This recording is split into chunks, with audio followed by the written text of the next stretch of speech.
السلام عليكم ورحمة الله تعالى وبركاته. اليوم غادي نقدم لكم مشروب لنزولات البرد والتهاب الحلق والسعال.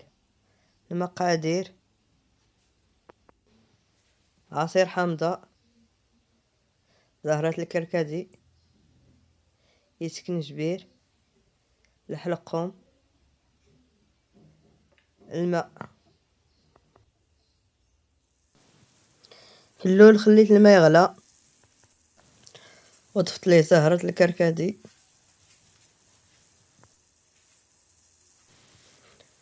وضفت ليه الحلقوم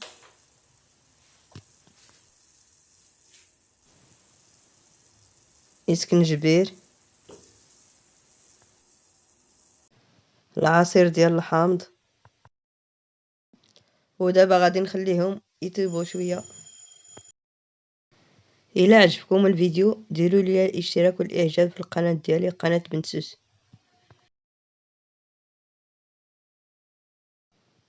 ودابا غادي نصفي الخليط.